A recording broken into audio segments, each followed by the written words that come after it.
Olá, pessoal. Vamos estudar hoje um pouquinho de calorimetria. Para nós entendermos de fato os conceitos de calorimetria, eu vou dar uma recordada lá naqueles conceitos de calor.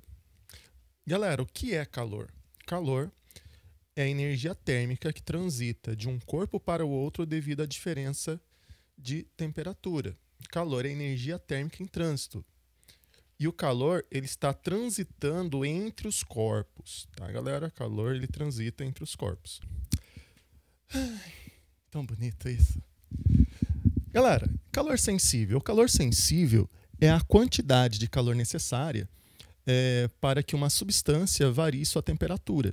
Então, se eu forneço energia térmica para uma determinada substância e essa substância está variando a sua temperatura ou para mais ou para menos, essa energia térmica que essa substância recebeu é chamada de calor sensível. E a gente determina o calor sensível por essa expressão aqui, ó.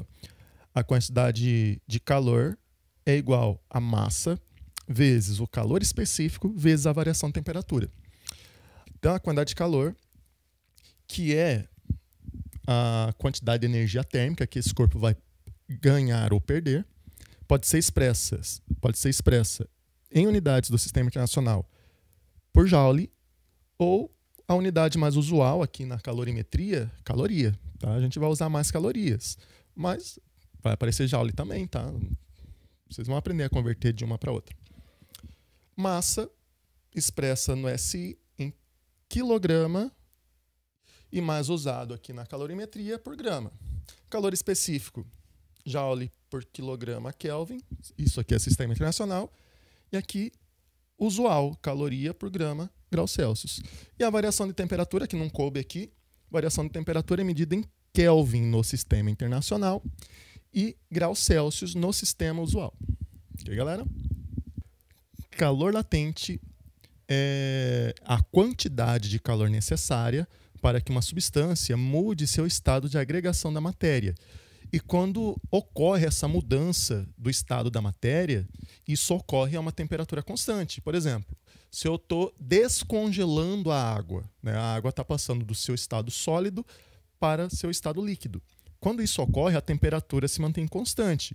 Então, não há variação de temperatura quando ocorre mudança do estado da matéria. Então, eu forneço calor para a substância, estou fornecendo energia térmica para a substância, mas essa substância não está variando sua temperatura.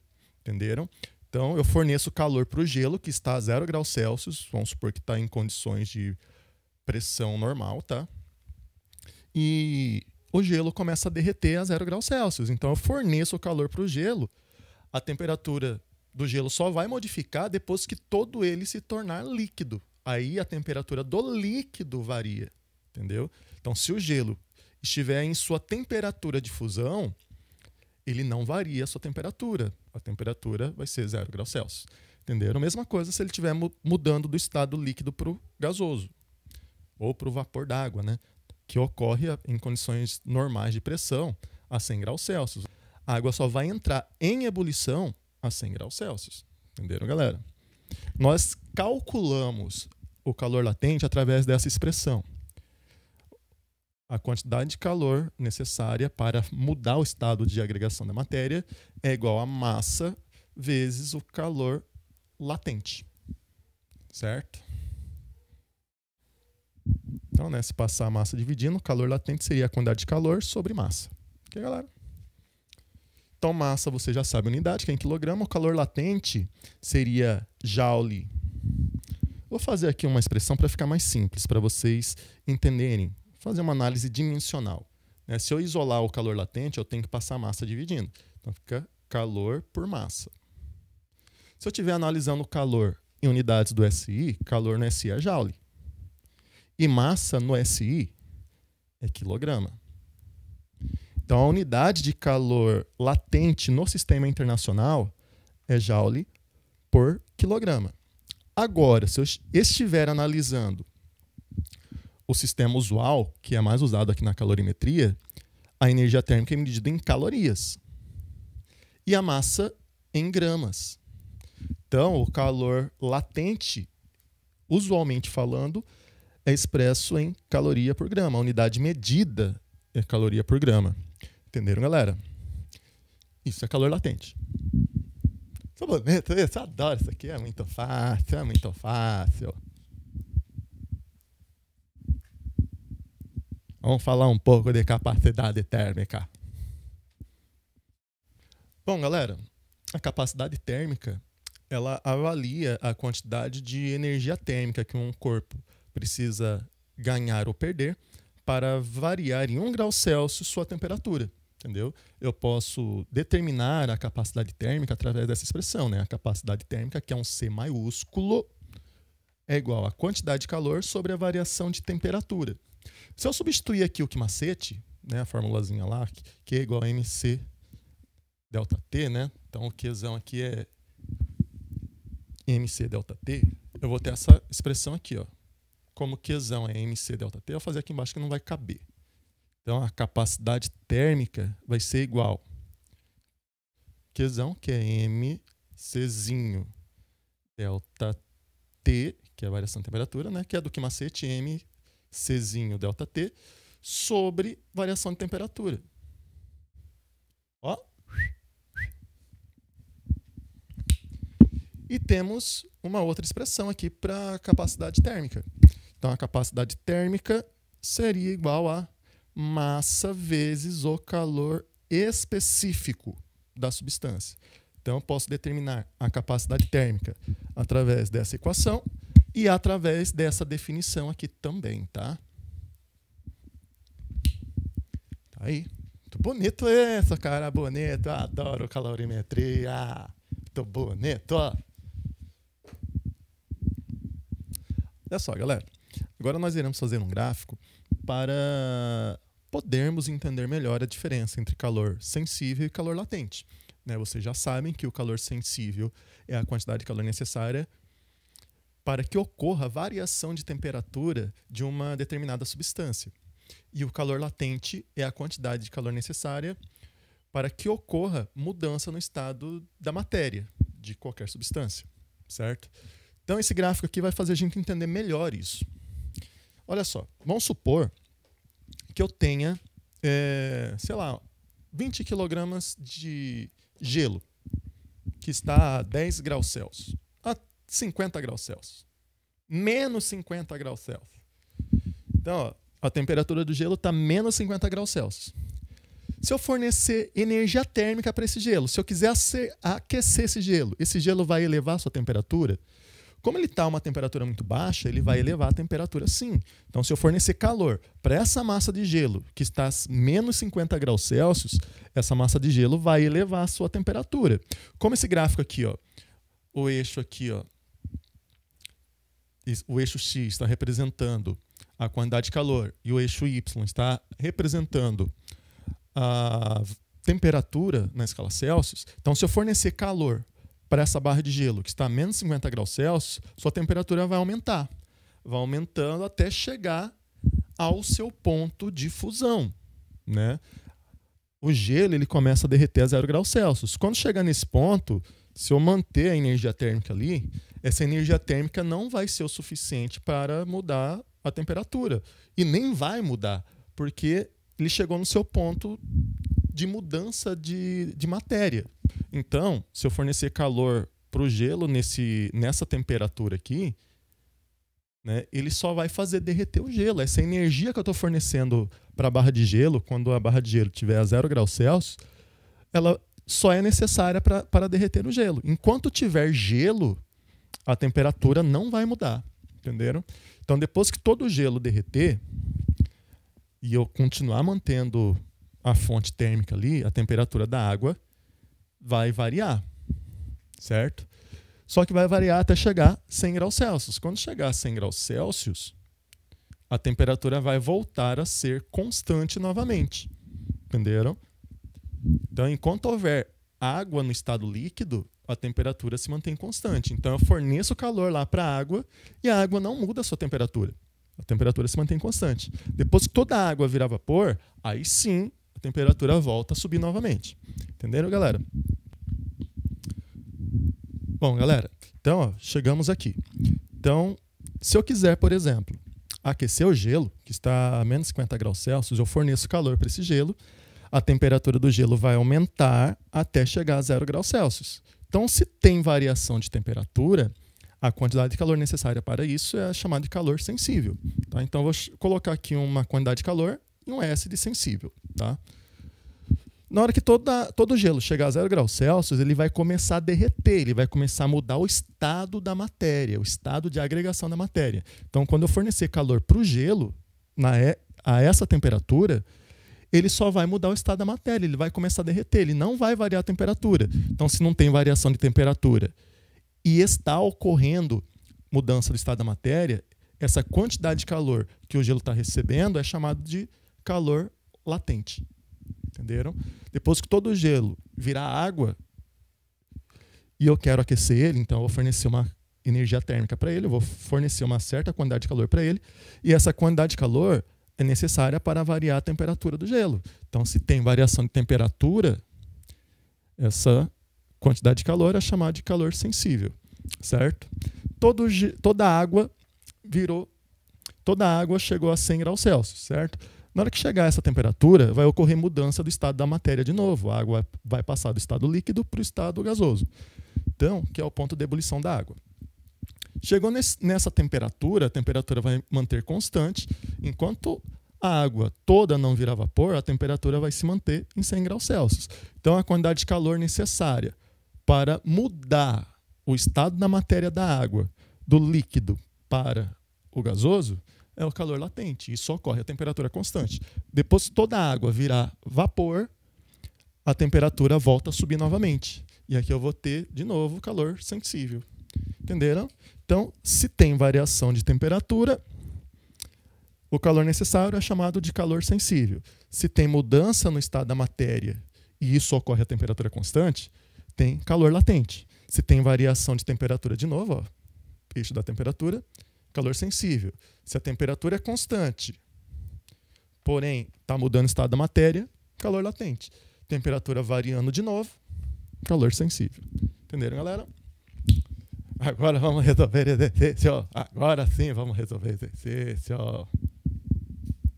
Questão número 1, página 8, livro 2, frente 1, frente de termologia. Vamos lá.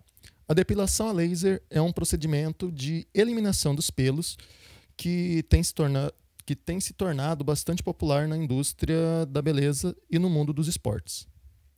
O número de sessões do procedimento depende, entre outros fatores, da coloração da pele, da área a ser tratada e da quantidade de pelos nessa área.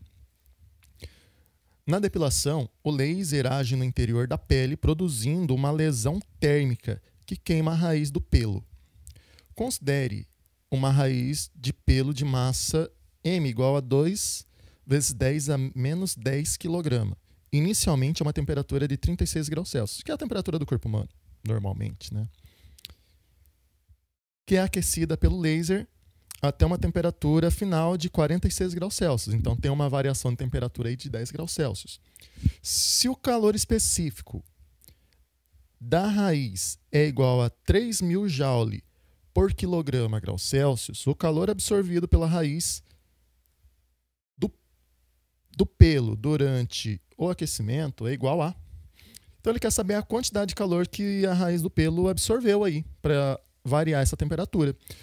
Segundo os dados do exercício, o exercício forneceu essas informações. O exercício forneceu a temperatura inicial, que é de 36 graus Celsius, forneceu a temperatura final, 46 graus Celsius, forneceu o calor específico da raiz do pelo, que é 3.000 joule por quilograma graus Celsius. Estou vezes aqui. E deu a massa da raiz do pelo, que é 2 vezes 10 a menos 10 kg. E ele quer a quantidade de calor necessária, a quantidade de calor que a raiz de pelo vai absorver nesse processo. Então, eu vou usar a formulazinha lá do calor. Se tem variação de temperatura, é calor sensível. Então, eu vou usar a formulazinha do calor sensível. A quantidade de calor é igual a massa vezes o calor específico vezes a variação de temperatura. Né? O famoso que macete, né? Que macete, né? Galera, a variação de temperatura é a temperatura final menos a temperatura inicial. Então, a variação de temperatura, que é o nosso ΔT, aqui vai ser igual a 10 graus Celsius. 10 graus Celsius. Entenderam? Então, é simplesmente substituir as informações ali na equaçãozinha. Massa, 2 vezes 10 a décima. 2 vezes 10 a menos 10. Calor específico. 3.000 não é a mesma coisa que 3 vezes 1.000. 1.000 não é a mesma coisa que 3 à terceira, 10 à terceira. Então, 3.000 é a mesma coisa que 3 vezes 10 à terceira, vezes a variação de temperatura, que é 10.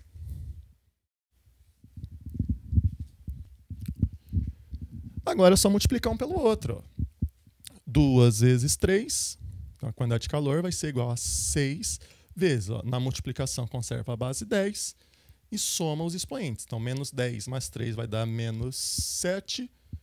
Menos 7 mais 1, como não tem nada, menos 6, né? Então vai ser 6 vezes 10 a menos 6 calorias.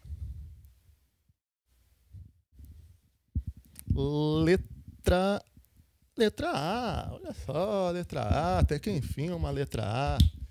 Entenderam, galera? Então, é bem tranquilão, né? O exercício número 1 é bem tranquilo. Questão número 2 agora, hein? Um recipiente contendo 1 litro de água a 20 graus Celsius é colocado no interior de um forno micro-ondas. O aparelho é ligado a uma tensão de 110 volts e percorrido por uma corrente elétrica de 10 amperes. Após 40 minutos, verifica-se que ainda resta 1/4 de litro de água líquida no recipiente. Determine o rendimento percentual aproximado desse aparelho. Aqui estão as informações que o exercício nos deu. Né? Temperatura inicial da água 20 graus Celsius, a diferença de potencial do forno de micro-ondas 110 volts, a corrente necessária para fazer funcionar esse micro-ondas é 10 amperes, né? Quando ele funcionou, liberou 10 amperes e funcionou durante um período de 40 minutos. Né? Então, né, o cara colocou 1 litro de água dentro do forno de micro-ondas, 40 minutos depois sobrou 250 mililitros, né, ou 250 gramas de água. Galera, vamos calcular a energia elétrica que foi consumida nesse processo. Nós sabemos que energia é determinado por potência vezes a variação de tempo. Vezes a variação de tempo. O exercício nos deu condições de calcular a potência, que I vezes U é a potência, e forneceu o tempo em minutos. Porém, o tempo tem que ser em segundos, para a gente determinar a energia em joule, tá? Para a gente determinar a energia elétrica em joule. Então, né, potência. Vou colocar outra formulazinha que a gente vai usar aqui, potência é I vezes U, né?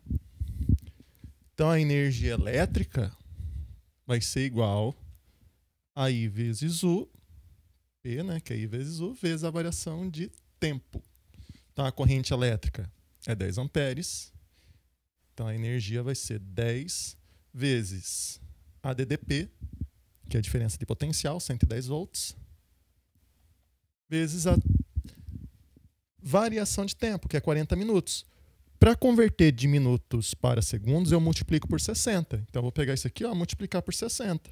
Então, vai ser 40 vezes 60 o tempo. 40 vezes 60. Multiplicando um pelo outro, 2.640.000 joules. Essa é a energia que o forno de micro-ondas consumiu, tá? Durante o aquecimento da água. Agora eu vou calcular a energia que a água recebeu, tá? A energia térmica que a água recebeu. Porque a energia elétrica, parte dela se dissipou ali dentro do forno de micro-ondas de alguma outra forma. Deixar aquele valor aqui agora, Então, a energia elétrica consumida, 2.640.000 joules. Pessoal, para nós determinarmos a quantidade de calor, de energia térmica, que é a quantidade de calor que a água recebeu, vamos analisar o gráfico aqui para entendermos melhor o que será feito no exercício. Ó, a água está a temperatura de 20 graus Celsius a princípio. Então, esse eixo representa a temperatura em graus Celsius. Então, a água está a 20 graus Celsius. Se a água vai virar vapor, né, ele colocou 1 litro de água no forno e depois de 40 minutos sobrou 1/4 de litro dentro do forno. Então, significa que a temperatura elevou até o ponto de ebulição. Né, a água evaporou. Né, a água passou do estado líquido para o estado gasoso. Então, se ele está no forno de micro-ondas, a temperatura da água saiu de 20 graus Celsius e foi para 100 graus Celsius. Né, e se manteve constante a partir daí. Então, eu tenho que calcular a quantidade de energia térmica necessária para elevar esse 1/4, esse 1 litro de água de 20 graus Celsius até 100 graus Celsius. Né? Então, eu vou ter que calcular um calor sensível. E depois eu vou ter que calcular um calor latente para fazer evaporar 3/4 de litro de água. Então, se vai evaporar 3/4 de litro representa 750 gramas de água.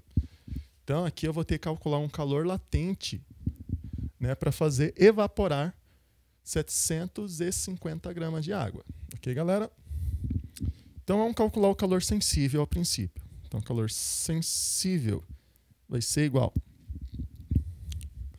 a massa de água vezes o calor específico da água no estado líquido vezes a variação de temperatura. A massa de água aqui ainda tem 1 litro de água. Galera, 1 litro de água equivale a 1 quilograma de água. 1 quilograma de água é 1000 gramas de água. Então, a quantidade de calor sensível vai ser igual a 1000 gramas vezes o calor específico da água. Não coloquei aqui, o calor específico da água é 1 caloria por grama graus Celsius, tá?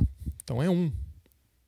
Vezes a variação de temperatura. A água está variando a temperatura de 20 para 100 graus Celsius. Então é a temperatura final menos a inicial, que vai dar 80. Então, 1000 vezes 80, 80.000. Então a quantidade de calor sensível vai ser 80.000 calorias. Olha só, a unidade de energia que temos aqui é joule e a unidade de energia que está em calorias. No final a gente vai ter que converter. Determinamos o calor sensível para elevar a temperatura da água até 100 graus Celsius. Agora eu vou calcular a quantidade de calor latente para evaporar 750 gramas de água. Como que se calcula o calor latente? Acho que eu vou apagar aqui, hein? Já temos todas as informações necessárias, né? Então, calor latente é massa vezes o calor latente, né? A quantidade de calor latente é igual a massa vezes o calor latente. Então, a quantidade de calor latente necessária para para evaporar 750 gramas de água é igual à massa de água, no caso 750 gramas, vezes o calor latente. Galera, aqui é um calor latente de evaporação, então de vaporização, que é 540 calorias por grama, tá? Então, multiplicando um pelo outro, temos 405.000 calorias. Então, galera, a água recebeu quanto de calor nesse processo, né, durante esses 40 minutos? A água recebeu 80.000 calorias mais 405.000 calorias. Então, no total, a água recebeu quanto de energia térmica? Então, a quantidade de calor total, esse aqui é o calor latente, tá, galera? A quantidade de calor total que a água recebeu é o calor sensível, que é os 80.000,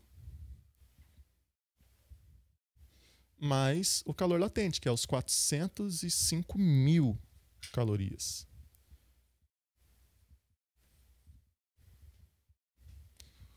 (405 mais 80.000 vai dar 485.000 calorias. Então, a quantidade de calor que a água recebeu foi 485.000 calorias. O exercício é longo, cara, é longo. Agora que nós iremos calcular o rendimento. Temos que converter isso aí ainda. Eu acho mais fácil converter de calorias para joule. Mas se você quiser converter de joule para caloria, não tem problema. Vai dar a mesma coisa. Olha só, galera. Rendimento é o que é utilizado pelo todo. O que é utilizado pelo todo. É o útil pelo total. Então, rendimento é calculado pela quantidade de energia útil, né? Isso aqui que foi utilizado para aquecer a água, sobre a energia total. Isso aqui que foi totalmente utilizado, né? O forno micro-ondas forneceu no total isso de energia, mas o que foi realmente utilizado foi isso. Então, é a quantidade de calor útil pela energia total, tá? A energia total utilizada, nesse caso aqui, tá? Então, a quantidade de calor utilizada foi 485 mil calorias. Então, o rendimento vai ser 485 mil calorias. Só que eu quero isso aí em joule. Para eu converter isso aí para joule, eu tenho que multiplicar por 4,2. Então, vezes 4,2 para converter para joule sobre a quantidade de energia total, que é 2.640.000.